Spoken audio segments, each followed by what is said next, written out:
really, Yeah, it's yeah, just right. class. Yeah. Mm-hmm. Well, good morning or good afternoon or good evening if you're joining us from Europe or the UK, and a very late evening for all of our friends who are joining us from India or from the Far East. Larry Wilson Live. Hi, everybody. I'm Larry Wilson, and with me today is Dr. Ajay Kothari, and he's one of the world's leading rocket scientists. I actually got a bit confused in terms of the railroad to the moon and Mars versus the colony. He's been the lead project manager on, I think, 30 different projects with NASA and the Air Force, but not actually the project lead for the colony on the moon. And so to whoever is the project lead for the colony on the moon, my apologies, and I certainly wasn't trying to steal any of your thunder as well. But even just the whole idea, the railroad to the moon and Mars, AJ, is just fascinating. But maybe if you could, one other thing, everybody, Mike Shaw, producer, is going to come back on sort of 15 minutes from the end of the show with questions from you, from the audience. So you'll see Mike probably about 45 minutes into the show. But back to you, AJ. And can you tell us, I mean, certainly I know you got your bachelor's in physics in India, the master's and the PhD at the University of Maryland. I can't remember exactly, 30 plus years you've been, I think, in the Washington, D.C. area there. Yeah. But if you can, maybe just tell us a bit about the whole project, the railroad. I know you've even got a couple slides, maybe if we can get them to work. So take it away, I think, is really what I'd like to say. Yeah, I hope that we can get the slides to work, but let me. I think it's Mike. Mike Shaw will show some of those slides, but thank you. First of all, thank you, Larry, for inviting me, and thank you all the people watching and listening for coming to this thing. What I want to talk about is, of course, a virtual railroad to the moon and to Mars and many places in the solar system, and how that particular thing that is bound to happen, is going to happen, is going to have to be tied to what you guys are doing. What we are doing has to be tied to what you are doing, which is safety, which is and dealing with, like as I said to you when we met, yes. If you're going to put a colony on the moon, what are you going to do about the humans and the human factors? And we started talking about complacency and so on. But but for sure, AJ, before we get to that, tell us a bit more about the project. I think it's fascinating that you think our stuff is fascinating, but I think what you do is just a little bit more exciting, quite frankly. So, and I'm sure a lot of people listen to too. Everybody needs to contribute to this endeavor that we are going into and we are talking about. Now, are we able to bring the slides on? How do we do that? There we go. Okay, very good. Okay, so this is okay. First of all, far side. To people who are familiar with the United States, they probably know that there was a comic strip here called Far Side. Gary Larson. Gary Larson, right? Yeah. And so Larry and I started talking, and Larry said, "Okay, let's make this as the title, which is Going to the Dark Side of the Moon," and that, of course, is a better title than otherwise, So, but um, the problem is that there is no dark side on the moon. Moon rotates exactly at the same rate on its axis as it goes around the Earth, and hence one side of the moon is always facing us, and the other side is never facing us. So it's always far side. So far side of the moon is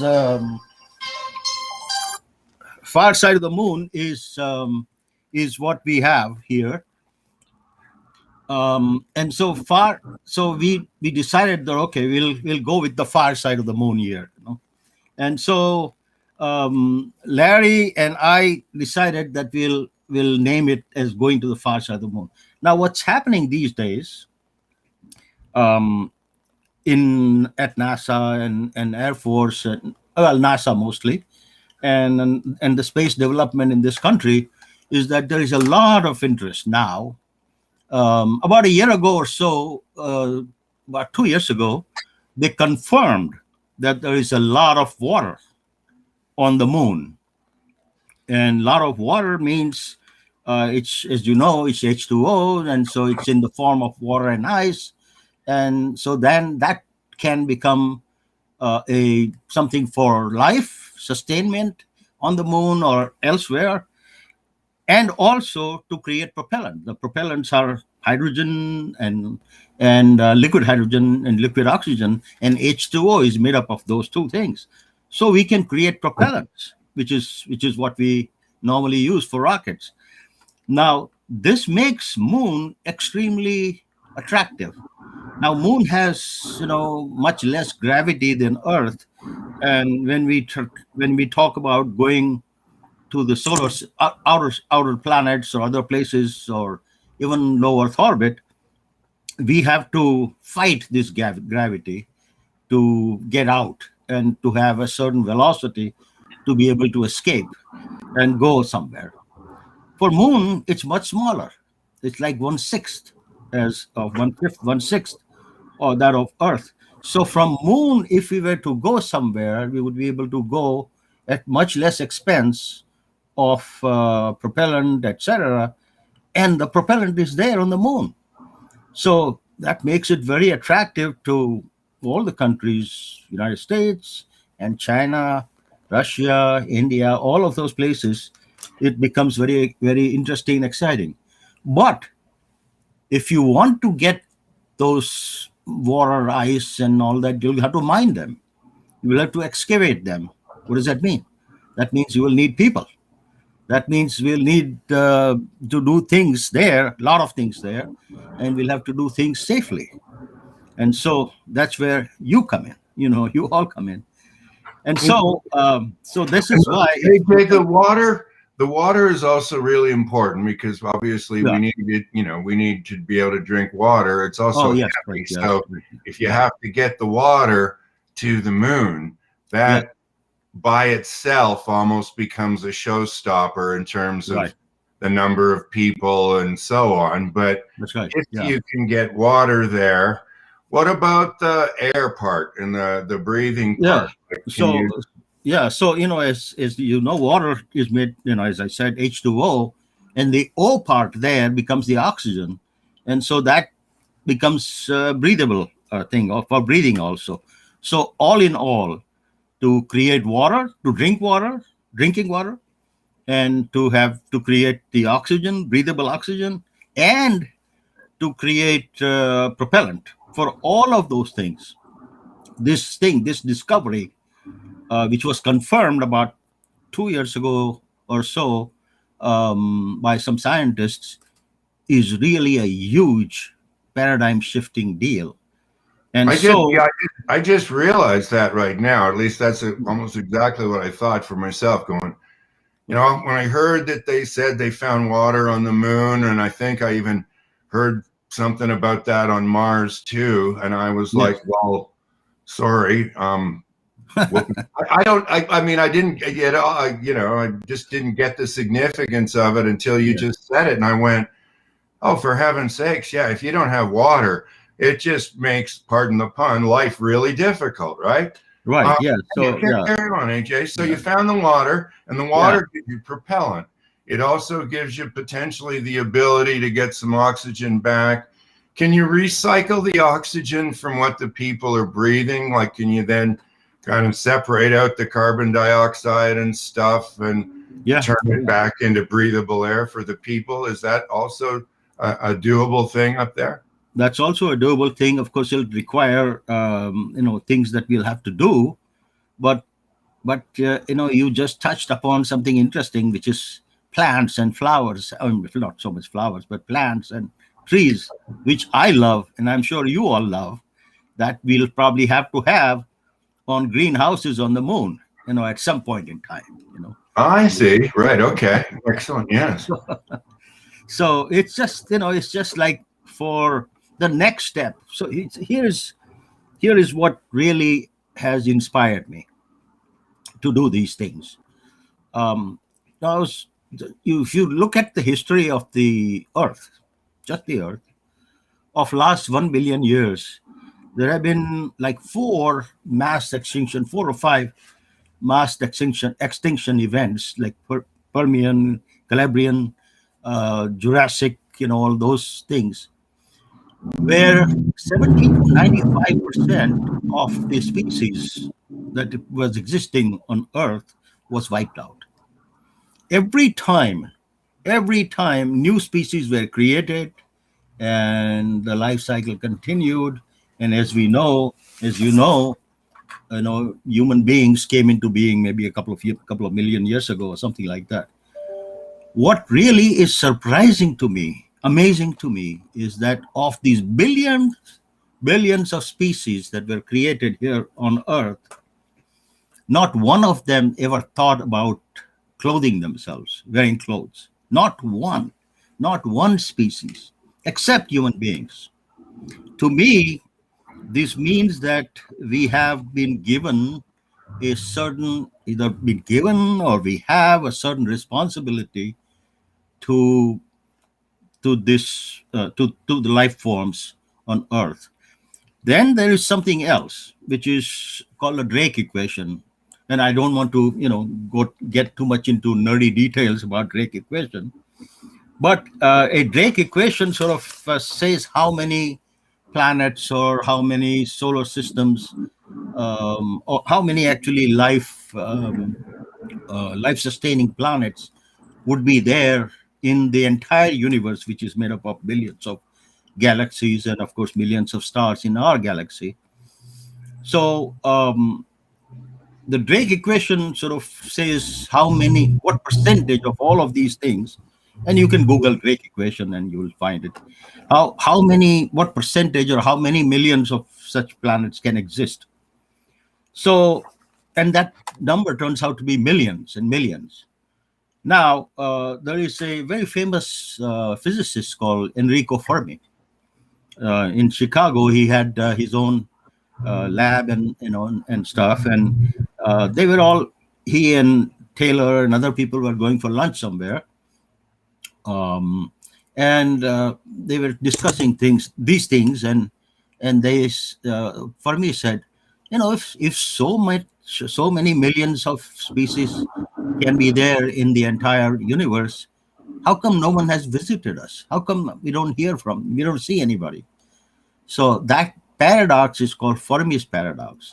And what this means is that, is it possible that maybe at least in the observable universe, we are the only species with this ability to reach out to other planets, to other places, and also protect other life forms?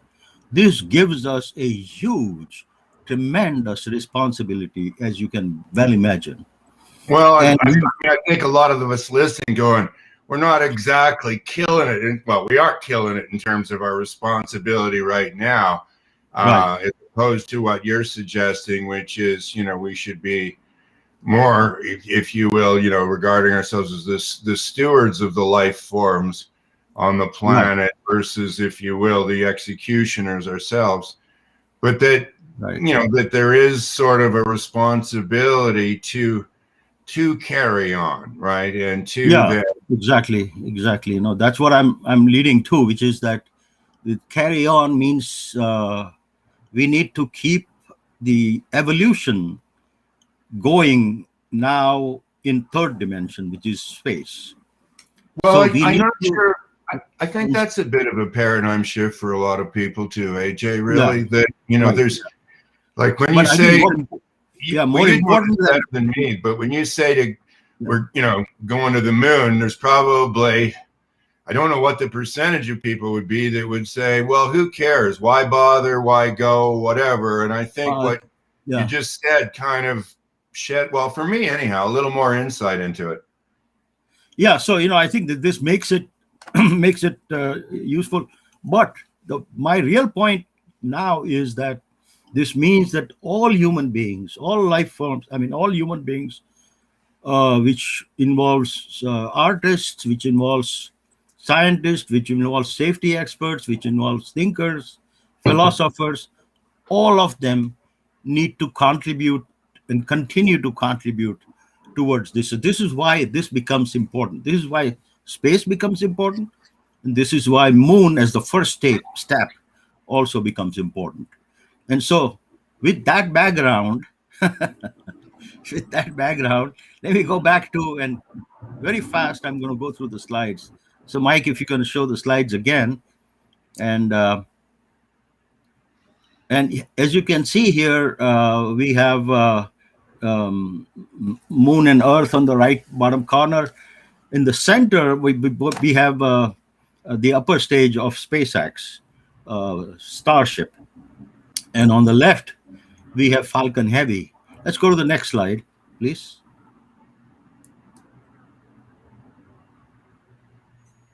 You might have to hit it though, AJ. I may have to hit it. Hi, AJ. For the visuals, you're going to have to control those on your end. And for everybody who's listening on audio, AJ's just got some imagery of some pretty impressive rockets in space. Yeah, okay. I'm going to have to do that here. Okay. Did that happen? Yeah, it did. Okay. All right. So the intent here of my paper is, of course, to come up with a different way of doing things. And this is not very important, but I'm just going to mention that to this audience. We don't have to design a new rocket every time we want to go to for every time you have to go to farther and farther place, you need to carry more and more fuel. So you have to carry more and more, design a bigger and bigger rocket. The method that I have come up with is that you don't have to do that. What you do is that you have these things are always done in two stages. Upper stage, the second stage, first time will go up and stay in low Earth orbit, and then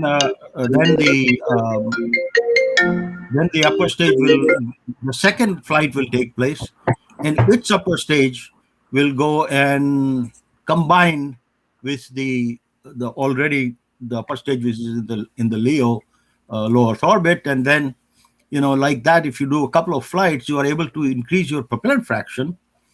I'm getting nerdy again. Propellant fraction, such that you will be able to get to the moon at some point or the other. So that's just a paradigm shifting way of doing things instead of what NASA is doing now. And so I've written about this, and it seems to me like some of these things are happening.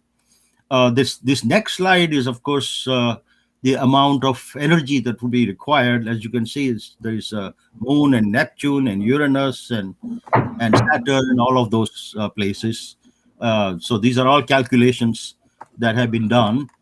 That slide, everybody, just a sec, AJ. That slide he was just showing everybody was a bit of just how far, how much you'd need to get to the different destinations.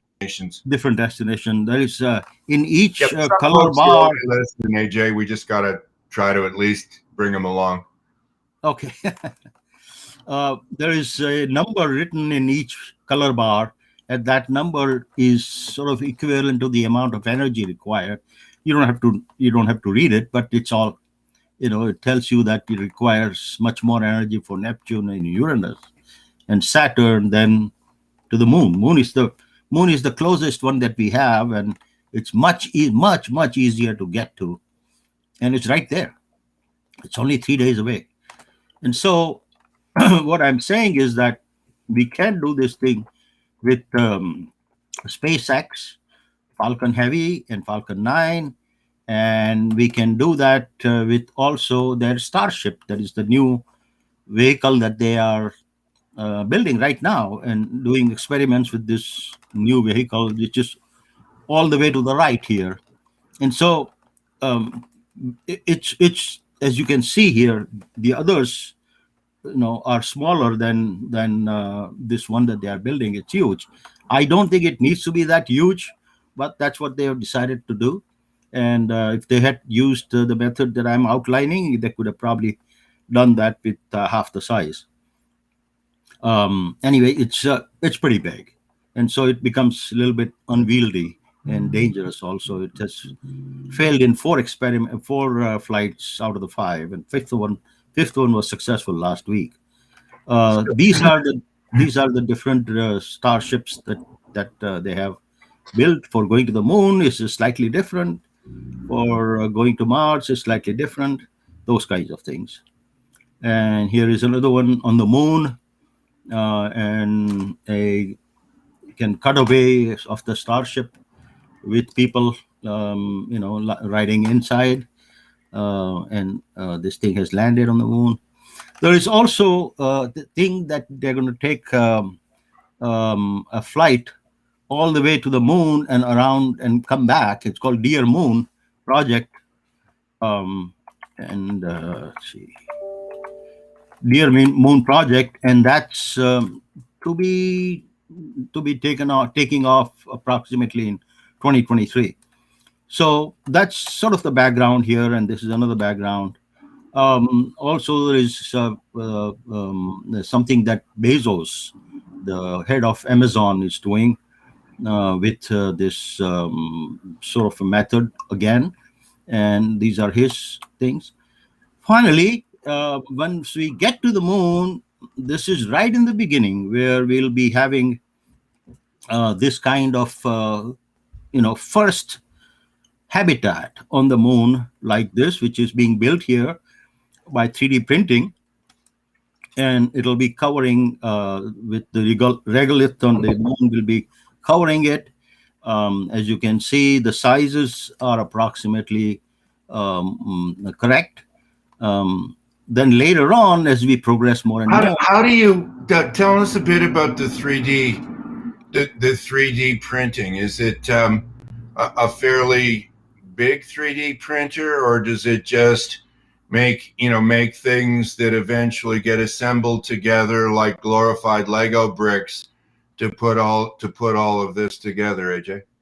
Well, I think that in the beginning, what you said, the later part would probably be the case, but it is possible to build a whole habitat using large 3D printers, which Wow. they have actually printed houses or apartments doing that already.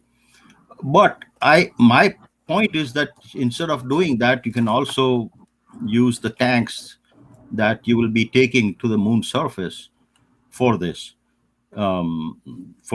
thing, and then that can be, that will save a lot of money and a lot of energy and a lot of headache. Those tanks can be taken, and the tanks will become empty as you open them up, and people can live in them. So why not do that? So all in all, the method that I've outlined here of building a virtual railroad can lead to many different plus points, which is to be able to take a lot of people, a lot of payload, a lot of infrastructure. Right now, it looks to me like, from attending some of the other conferences, that there is going to be a huge requirement for taking a lot of infrastructure and then building such infrastructure to the moon surface, lunar surface. And so, I think this is why safety is going to be of also quite a bit of importance. Besides these scientific things that how much can you take with how much propellant, all those calculations are being done by people like me and others. Right. But But the AJ, safety what's the amount. time? AJ, what would like in terms Yeah. of, is this already on the moon like what we're seeing here? Or Oh, when would no, no, something no, like no, this, no. when This is would not on. something like this be available? Be available? I mean, I Mhm. didn't mean to make it sound like it was a Holiday Inn opening up, but Yeah. when give us the time frame or the horizon for this. Well, I would think maybe about 2 years or something of that order is Wow. when things will start landing. The things are going to start landing on the moon in about a year and a half. There are many people, many small companies which have been given contracts to take what is called CLIPS program, which is commercial launch provider contract that has been given out by NASA to more than 10 companies, and they're all vying to take something small, something larger to the surface of the moon. So it's happening. It is going to happen, and of course, we hope for real support for this from the Biden administration. It looked like they are supporting it, and so I think that it's going to start happening about in a year and a half. How, With, when you with say start happening, does that mean like a flight a month? Does that mean a flight a quarter or once a week, or how how yeah, I frequently? think probably for the probably maybe a year from now, I would say a flight a quarter. Okay. And then if some of the other stuff which is being thought about does take place, and what I'm outlining here can also be taken in, then maybe it can happen once a month, then maybe once every week. It can be cheap enough that it can even be once a week. Wow. And how many, like how many people, so, Mm. they're all Yeah. people, but scientists, tradesmen, Yes. obviously you're going to have people eventually looking after plants and things. Right. Yeah. Um, as that whole ecosystem gets developed, Yeah. how many people are we talking about that might be living on the moon, say, in 3 years? In 3 years, it may still be a small number, maybe 10 or 20, something like that, maybe. Um, but other countries are also trying to go there. China is trying to go there and do the same thing. This water is very valuable, so whoever lands near those areas will probably try to claim those areas and things. So we have to do that. But I expect and I think we should do that. We should have 1,000 people living on the moon, and all 1,000 of them are not going to live there permanently. They will live there for a few months. Maybe 100 of them will come back after a month or 2 months or something like that, and another 100 will go. So different people will get experience also. Different people will have to be trained here before that can happen, and they'll have to be trained in safety also at the same time, as you can well imagine. And so I'm talking about 1,000 people. Maybe someday or the other, if more things are developed there, and we are actually talking about developing many different things there, developing transportation between one side. Right now, people are going to go to the South Pole, and then maybe later on North Pole and some other places. But transportation right there between different points on the moon will also be required, and that transportation is probably not going to be um, like a road or a train or something like that. It'll probably be rocket hopping from one place to the other. And all of that will require infrastructure. All of them will require excavation machines. Will be required. There will also be communication using 5G Right. and other places, and all that. And so it is really going to be this can be a very interesting part of humanity's life, and I think it can happen. We Is can. there We AJ? can. Is that because of the lesser gravitation? Yes. Is it likely that if you will, the rocket ships that would go to Mars or that would go to Saturn eventually, Uh-huh. would they be taking off from Earth most likely, or would it be easier to actually have those ones take off from the moon? From the moon, yes, they'll be taking off from the moon, or they will take off from here, go to the moon, refuel there, and then take off from there. Yeah, So that's more what I meant. That they yeah, like they'd leave from here, but they kind of get all as fueled up and as stocked up as possible on the moon, on the moon, right? so that they had less weight to lift off from there. Again, I'm way out of my league here. I'm just sort of guessing it. No. That's a very good question, Larry. You're not way out of your league at all. It's very interesting what can happen, and in your league of safety, I'm sure I would have to confess that I would look stupid asking questions. So, Well, but I mean, you have very good. when we first started talking about it, and you were telling me about how many people Yeah. were potentially going to be on the moon, or could be on the moon. It depended, because it was a while back when we first met. It was sort of before the whole COVID crisis, and Right. Yeah. so things have moved along significantly sort of since then. But I was asking you, well, once you've got humans on the moon, and Yeah. once they kind of get used to this new environment, Hmm.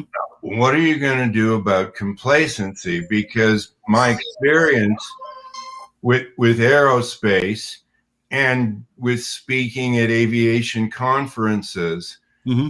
was that their go-to strategy was redundancy and multiple layers of redundancy. Typically in aviation, that they kind of like three. And when you're talking about electrical or mechanical components, Hmm. every one of those levels of redundancy is just a benefit. I mean, it might cost you money, but Hmm. it's a bit of a benefit, right? On the other hand, when Yeah. the levels of redundancy are people, like for instance, counting the instruments in a medical operating room to make Hmm. sure you didn't leave something inside somebody. Yes. One person wasn't enough. We can all make mistakes. So then they had two people, Yes. but that didn't actually get the numbers down. So then they made it three people. This all took a number of years. Hmm. But it still didn't really get the numbers down. And I remember speaking at it was a helicopter aviation summit, but it was global, held in Vancouver. So it was actually quite easy for me to get to. And on the expert panel, this lady from Australia said that the thing is that with people, she said, every layer of redundancy, what we have found in Australia begets another layer of complacency with the people. Yes. And I remember just sort of joking with you on the phone saying, so can you imagine if you had 100 people checking your work, like counting the instruments in the operating room? What's that going to do to your and everybody's level of complacency? And I remember you saying, oh, it's just going to make things worse. And I've asked this question to thousands of people, AJ, and everybody says having 100 people checking your work is going to make things worse, not better. And so when I asked you, well, what is the ideal number? I remember you just very candidly saying, well, I don't know. And I said, well, nobody really knows, AJ. I mean, like, I can tell you what thousands of people have said they think the ideal number is, and not one of them picked 100 people, I can assure you. Yeah. But yeah. if So- you just, like, your guess is as good as anybody's, but I'd say yours is probably a little more educated guess than just about anybody's. What do you think in terms of optimum number, when it's people checking your work? What do you think the optimum number is? 2, 3, 4? My gut feeling is it'll be 3 or 4, something in that neighborhood. It's certainly not 50, or certainly I don't think it is 20.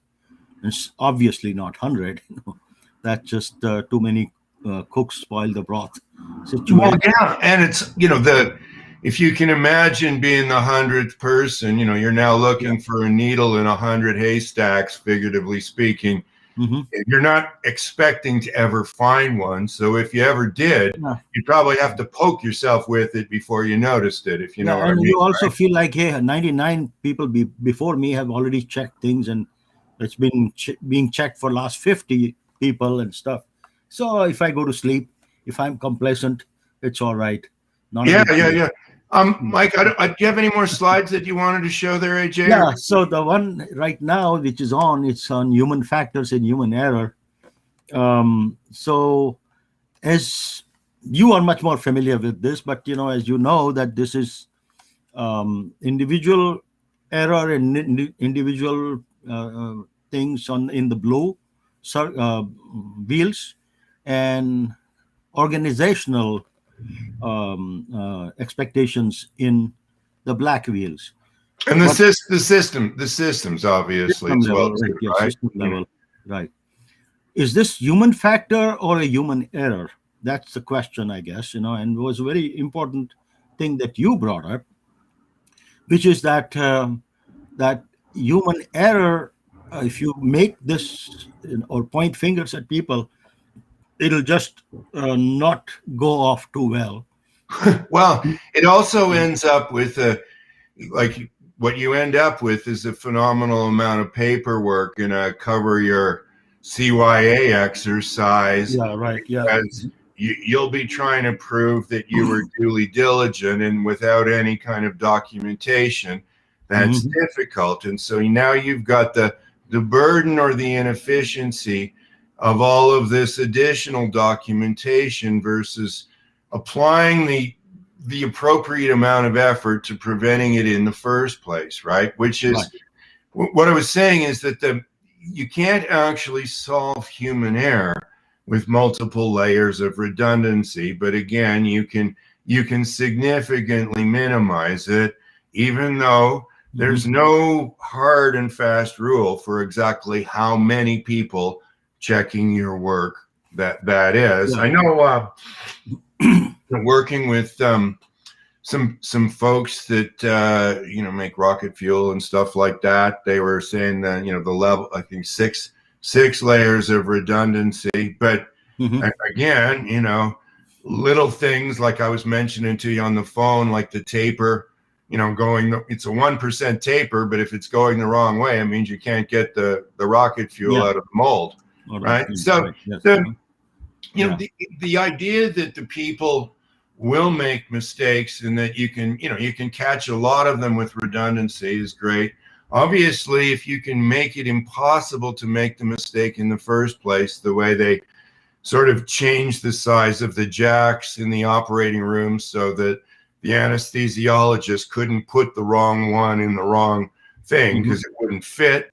I mean, like the diesel and the gasoline at the pump, those kind of things are obviously really helpful. And then you've got back end fail safe or redundancy things. Like I think I said to you, the analogy would be it'd be better if you didn't fall in the water in the first place. So we put a guardrail at the side of the river. And if you do fall in the river, it's probably a good idea for you to have a life jacket on. But if you could swim, you'd still be alive too, right? So, and even though, it'd be better if you didn't fall in the water, it'd be better if you had a life jacket on, if you found yourself in the water, even though you shouldn't be there. Now is not the time for judgment. Now you're just really happy your parents taught you how to swim, right? So Yeah. I've tried as best I could to keep our stuff, preventing the human error out of any of those political arenas, and just saying, hey, look, we're not saying the hazard should be there in the first place per se. Yeah. However, what we are saying is that when you're in an environment like the moon or Mars, you don't get a choice about the environment being potentially hazardous. I remember you saying to me, one leak could be huge, right? And yet you've been there for 6 months. You're going to be complacent about things like that. So what plans, if any, does NASA have to deal with the human factor if they're going to start putting humans outside? I mean, we're not necessarily doing a great job of dealing with the human factor here on Earth. I'm a little concerned with how you're going to manage it up there in space. Well, there are two things here which are sort of going in the opposite direction. And we talked about this before. And what you mentioned here is that these kind of things are more dangerous. And I also mentioned that more dangerous on moon, a small leak in a suit, or a small leak in habitat, or say you fall. And if you fall, something, obviously the gravity here is 1/6, and on Mars is 1/4, and so you're not going to hurt so much as. I remember you telling me that. The slips and falls aren't going to hurt so much, Larry, because the gravity isn't so bad. But it's not so bad, right? So there's lots of stuff that you could rip the suit on, kind of thing, and so on. If you fall from a 10-foot height, say for example, you can fall from 60 feet height on the moon and hurt just about the same, or not hurt just about the same. But if you have a suit on, which you will always have when you go outside, here on moon or on Mars, and if there is any kind of leakage or damage or something that takes place there, obviously that could be a huge problem, right? You'll have to go back to your habitat right away. You have to be able to get back to the habitat right away. Well, and here again, you want to look also at the engineering too, and go, let's make sure that we've got whatever we can have in terms of cut resistant. Yeah, we will have all that, and we do all that. A lot of rounded corners too. A lot of rounded corners, everybody. Right. Not a lot of sharp edges here. Yeah. Right. Yeah. But I should also mention that along with this, there is a new thinking also which is going on, which is that we have to take chances. We are not going to be able to have 100% reliability on anything, or even 99.99% reliability on anything about going to or doing this adventurous or next step for evolution type of things about going to the moon. We have to do them. And we cannot take those chances. Now, NASA had a slogan here, some time ago, or it probably still does, that failure is not an option. And now, this is the thing that I'm talking about, which sort of runs up against safety, which is that failure is an option now. And if you don't fail, you don't learn from those things. And in some sense, I would say that learning from those things and then doing it a little bit better is the next slide, actually, which is also from your thing, which is that you you have to not be afraid of making mistakes, but you have to make sure that you learn from those mistakes. So you see the dilemma here, which is that you have to have ability to do as well as you can, and you have to hope to do as well as you can. But if you keep on hoping for 100%, all that for all the new things that you are going to be doing, I mean, when Well, um, AJ, I do understand the dilemma too. I didn't mean to cut you off, but yeah, it's a reality in a lot of other high risk workplaces too. In other yeah, words, there is risk, right, and so the concept of zero, failure is not an option, is zero, right? The same thing with NASA. yeah, So but there's a difference, and you can't achieve, sustaining zero because of regression to the mean's impossible. hmm, So, there's a lot of, if you will, philosophers who would say, a goal of zero or failure is not an option, is unrealistic, mathematically, if you want.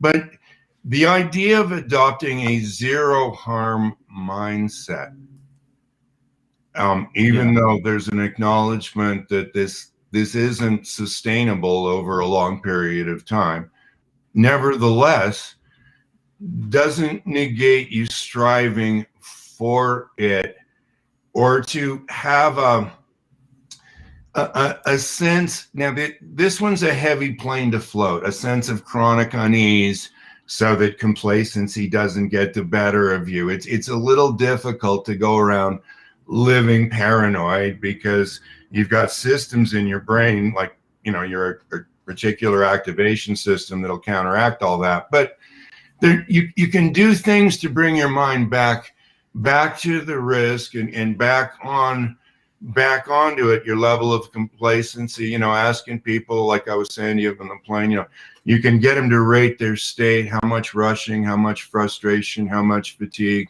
how much complacency on a scale from 1 to 10, and kind of help them come back to the moment a bit. That, again, that you can get to zero with multiple layers of redundancy. You'll never quite get there, but you can come closer. That you'll get to zero with critical error reduction techniques isn't reality either. But again, you can come a lot closer to it than you can saying, come a lot closer to it, and try also to be more careful next time, you can save lives also at the same time. So I think that I'm not saying. No, I'm saying that there is room for. There has to be a place for both the adventurous spirit, but also what you are saying, what you are talking about, what you are advocating, recommending, which is safety and all that. And that can be done. That's the thing that NASA should do. That's the thing that we as humans should do. Well, and Among we tend to do a pretty good job as humans evaluating mindful risk. We don't do a very good job of evaluating mindless risk. Now, I'm not talking about careless risk or foolish risk. I'm talking about when you just weren't thinking about what you were doing when you were driving, mindless risk, that kind of stuff. And it's bound to happen as people become more familiar with their environments up there. And so, I was, as you mentioned about the rushing part, I thought that this might just be an interesting question to ask you, and if any of your counterparts at NASA are listening too. If you looking for speed, and we all are, once this becomes in the private enterprise, speed becomes money. Like you were saying, every flight, you're making money on every flight. That's typically why you're going to once a week, right? This whole thing is now working on a financial thing, which, like you said, now you've got private enterprise involved in this, and you've got this failure is not an option. Those two things typically don't go well together. But if I was just to ask you, AJ, when you say to most people, why do people rush? The most common answer I get is poor planning. Yeah. So let me just ask you, have you ever in your life planned to rush? Have you ever said, Larry, how about you and I just stay here? Let's have another cup of coffee. And that way, when we get to the airport, we can just plead with everybody to let us cut in front of them in line. And then we can plead with the security guys to not hassle us too much because we're really late. And then we can run down the hall in our business clothes, dragging our roller bags, so we can sit in our seats, soaked in our own sweat, going, yes, this is just the way we planned it. Yeah. But if you forget your laptop halfway to the airport, that's probably exactly what will be happening, right? So one of the other things about the critical error reduction techniques is that you start learning that one of the main reasons that people rush is simply to make up for the time that the mistake cost them. Yeah. And if you go out to the car and you realize you forgot your phone, just watch how fast you go in to get it.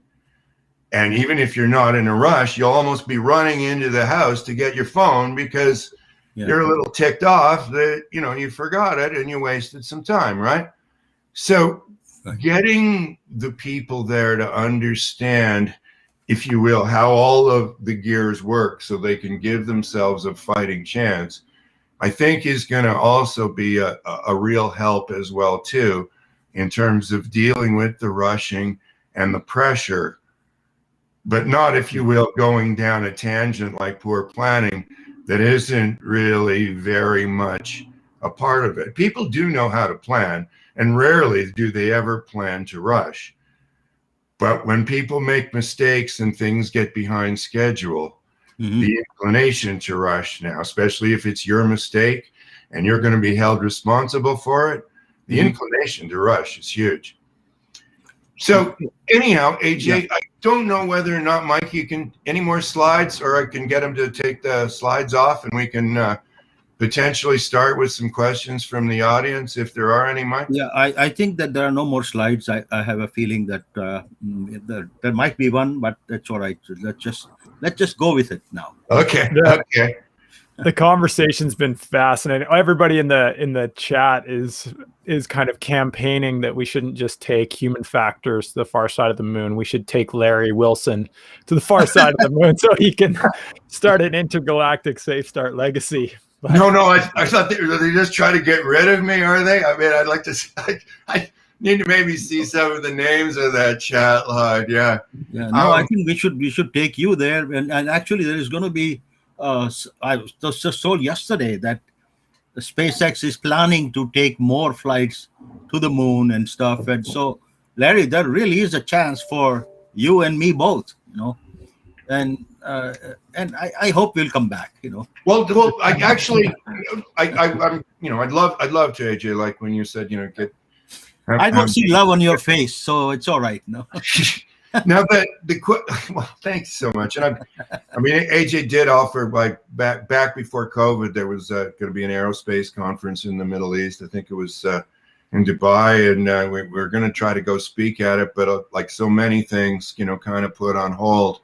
But the question on the screen, I never really, we haven't delved into too much about the fatigue so far, AJ. So this is, if you will, kind of new territory for you and I to talk about. How will fatigue affect human function on the moon?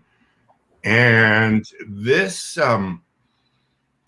this is going to be definitely a factor, I'm sure. Sleep deprivation, interruption, circadian rhythms being kind of thrown all out of whack. Yes. Is there the equivalent of a premeditated strike to get ahead of this at NASA? I mean, this is very predictable. Well, I think that the fatigue thing is going to be quite, and of course, that on the moon, a day lasts 14 days and a night lasts 14 days. And so obviously people are going to be on their own rhythm sleeping at night, Earth night, and or whatever, sometime, and then so fatigue is of course going to be an issue and a problem, and it'll have to be dealt with in terms of training, in terms of scheduling, and all that. And I think that you have mentioned that in one of your books about this kind of training, this kind of training that the workers themselves can do themselves, but also the organization can train them. So this Well, what this I is said before, it's what a, I said it's before. another example of where the system can really help, right? In terms Yeah, of the way you're working the shifts. But there's also, we all get tired here and there during the day, not necessarily every day. So yeah, learning how to deal with it on a personal basis, if you will, learning how to recognize it before it's a problem is it's a little harder because we all do get tired every day. So you kind of get, it sounds a bit funky, but you can get complacent about the fatigue because it happens every day. Whereas being furious in terms of frustration hopefully isn't something that's daily for you. yeah. And so, it's easier to recognize that or self-trigger on that one because it isn't as common. But No, but if I you will give you start two noticing, examples. So one is that when people on Apollo went to the moon, it takes 3 days to get there. All during those 3 days, they were sleeping, but they were also working. So by the time they got back, and then a few days on the moon or just going around the moon, they were exhausted. They are going to be exhausted, and the people on these ISS, the space stations, they are also working, or more or less nonstop, but they sleep, and so they do find their rhythms. We will find our rhythm on the moon when we have all these things, habitats and other places available, and when they have been built reasonably okay, and then we'll get better and better and better and better. We cannot really just simply say that we should have all those things taken care of right from get go, but we should do the best we can, and I think we will do the best we can, but we will have problems of that type. well, certainly you've got to teach the people what they can do for themselves. And you've Right. also got to, if you will, work with the system to make it as friendly as possible on the circadian rhythms, and, making sure Right. that people understand that before you go to sleep, like your stomach might be going to sleep even though you're starting your shift. So the last thing you want to do is eat a big meal because it's just going to sit there. So there's, some basic stuff, but there's Yeah. also, if you will, some higher level stuff where you start noticing that you're making, your error rate is going up and you're making more little mistakes, and being able to catch that before it's a big one. Yeah. The question on the screen right now, the psychosocial factors be addressed either on the moon or in space. Well, the comic answer would be, I think we're all getting a lot of great prep with COVID, right? We've all learned, how to function without a whole bunch of Yeah. other elements of society in our life, like it or not. Mhm. I'll what go what out we on are a limb doing and what we are doing I'll now say not. Yeah, But what we are doing now is what we would do in future from the moon, a Zoom call, although there would be 2 to 2.5 second delay between what we are saying and what you can hear, but still, yes, we are getting prepped I mean, is for there all going to that be kind like of thing. eHarmony, for the moon colony specifically, right? Some sort of online dating service for the moon. I Yeah, don't think so in the short run, yeah, probably. yeah. But the Not for I'm another not 10, sure 15, 20 years, but if whoever asked the question, if there was a specific psychosocial aspect that you wanted AJ to address, maybe you could try taking the question on from a general perspective, AJ, if you want. It's a big one, that's all. uh, yeah. The psychosocial aspect of getting along, not getting along, that kind of a thing, obviously can also happen, and Oh, those I are didn't even things. think about that. That's also a very interesting point. Yes.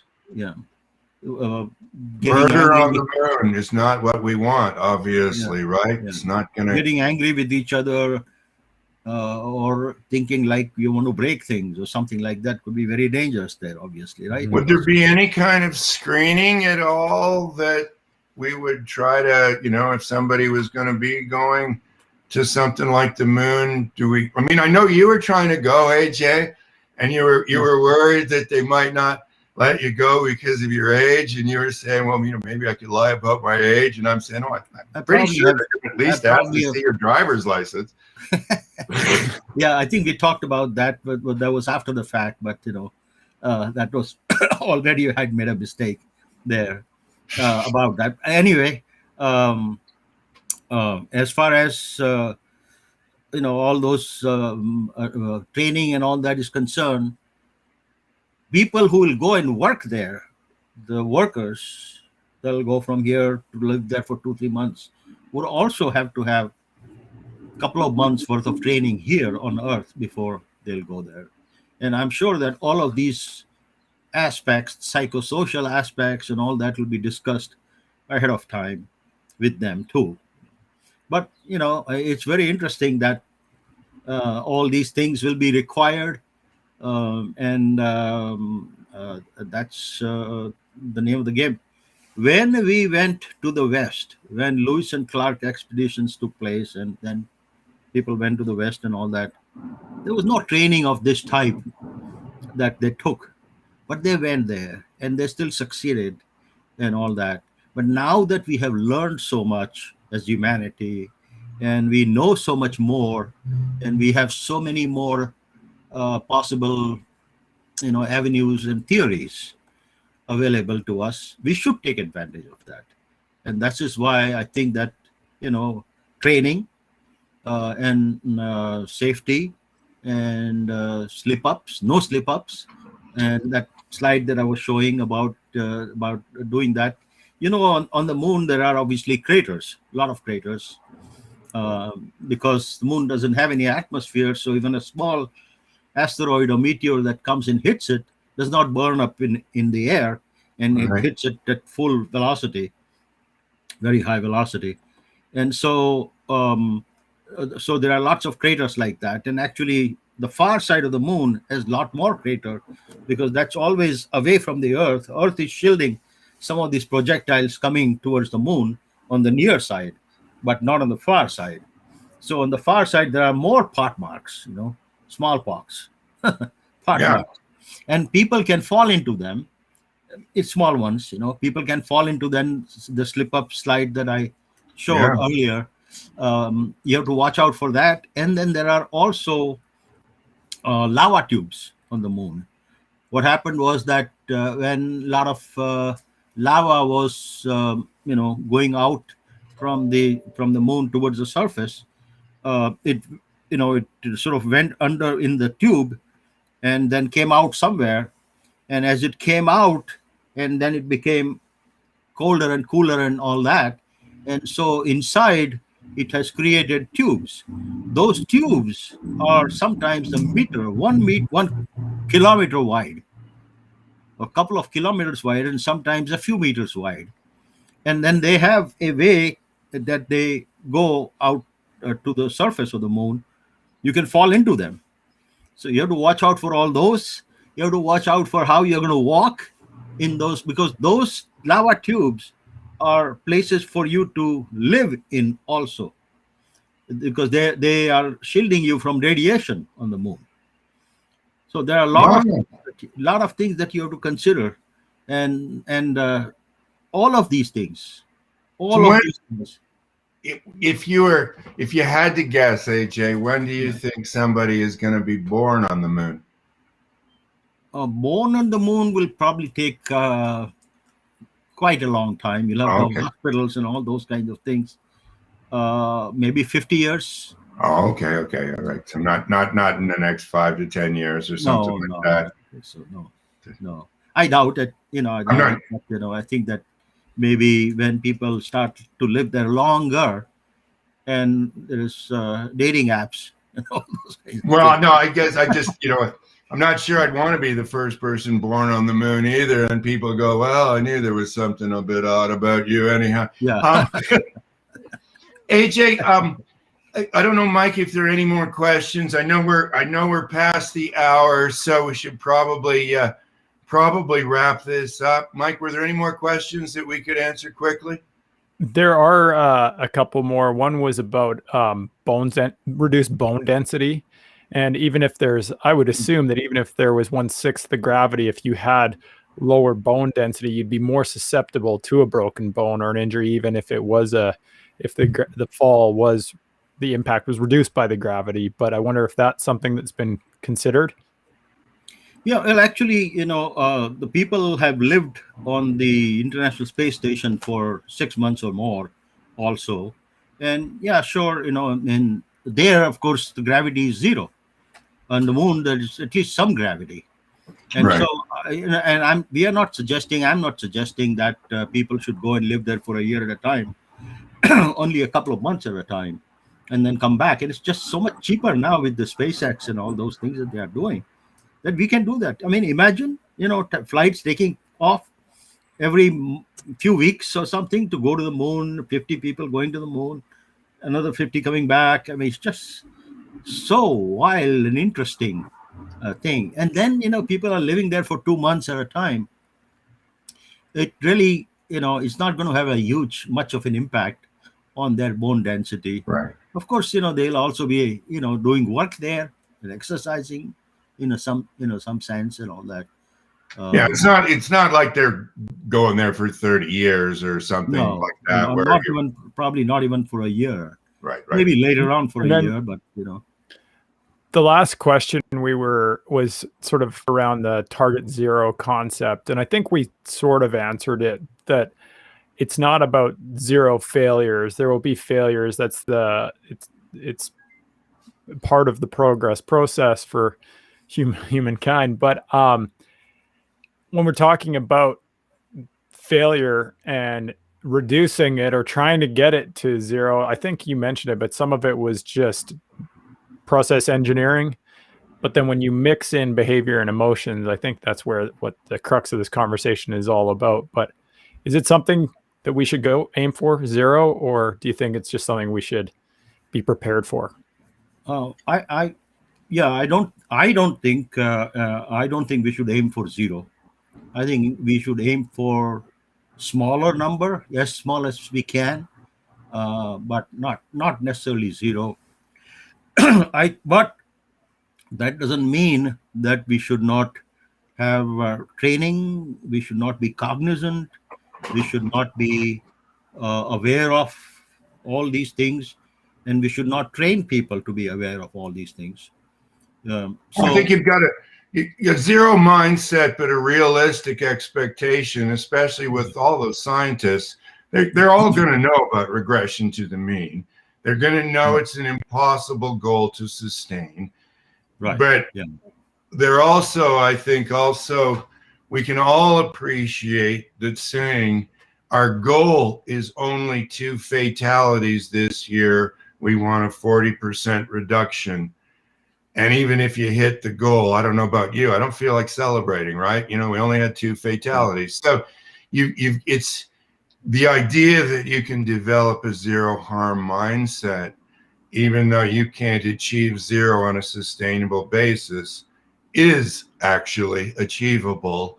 And there's a lot of benefits for it.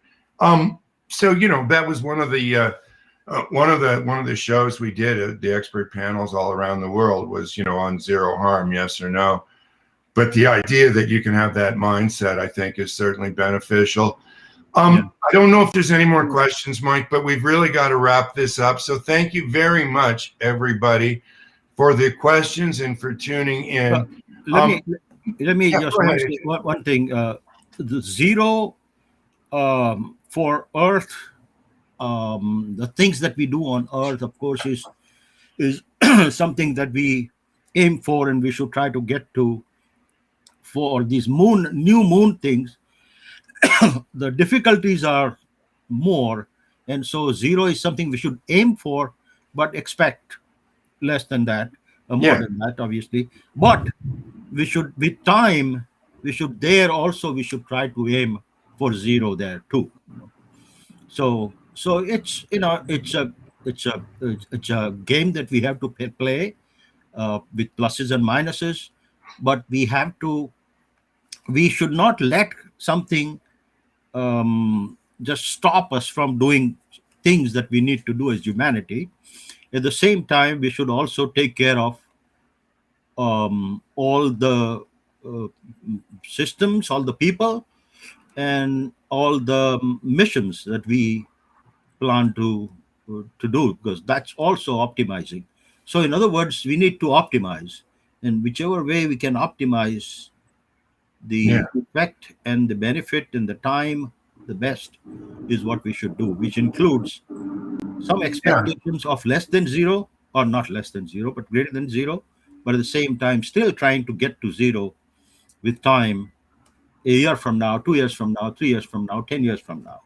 Exactly. Exactly. Yeah, I was going to say that I think space is really important for humanity, but it's also really important that they recognize the human component, just how it all kind of started. Everybody was, he sat down beside me in the plane, he looked at my shirt, and he made the mistake of saying, "So what's Safe Start all about?" And we were landing in Mumbai, and he was just learning about the fourth critical error reduction technique. And then I found out he was a rocket scientist. I'm like, oh my God, I can't believe you thought what I was talking about was interesting. So we've kept in touch. Anyhow, AJ, thank you so much for being on the show. I hope you can come back maybe in the fall, and we can talk about where it's at now, how things have progressed, and also maybe everybody, we can give you an update on where AJ and I are in terms of human factors with NASA and with this mission. 2 weeks. There is a branch at NASA that deals with human factors, safety, and all that kind of a thing. And I think I sent you some information on that, so you may want to take a look at that. Oh yeah, well for sure I do. Yeah. I missed seeing that, AJ. But anyhow, thank you again so much for being on the show, and it's always just such a pleasure talking with you. And we could go on for a lot longer, everybody. But like I said, we're past the hour. 2 weeks from today, the next show, Larry Wilson Live, is with Dr. Wada Ghanem, and we're going to be talking about ESG, environment, social governance, what you need to know and what you might not know. Okay, so hopefully you can join us same time, 1 p.m. Eastern, 7 o'clock in the UK, sorry, in Europe, I think, for Larry Wilson Live with Dr. Wada Ghanem. ESG, what you need to know and what you might not know. And AJ, once again, thank you so much on behalf of both me and all of the folks. Thank you very much for being on the show, and hopefully you can come back and see us again in a few months. Bye, everybody, and thanks again for tuning in. And Larry, is this you were saying something about rebroadcast tomorrow or something earlier? Oh yes, in India, I think it's going to be being rebroadcast again tomorrow in India with Industrial Safety Review, the magazine. And we'll post something on LinkedIn, everybody, so that you can get the time. Although if you were watching this one, you might just be forwarding that to some of your colleagues or associates. But we'll definitely try to get that out to you as well. Thanks, AJ, for that catch, by the way. Thank you. Yeah. See, so sometimes one layer of redundancy is a big help. Yeah. Right? 2 people is okay. 3 is okay. 3 is okay. I think once you get to 100, it's a little much for sure. Yeah. Okay. Thanks very much again, everybody. We'll talk to you soon. Okay. In 2 weeks. Bye-bye.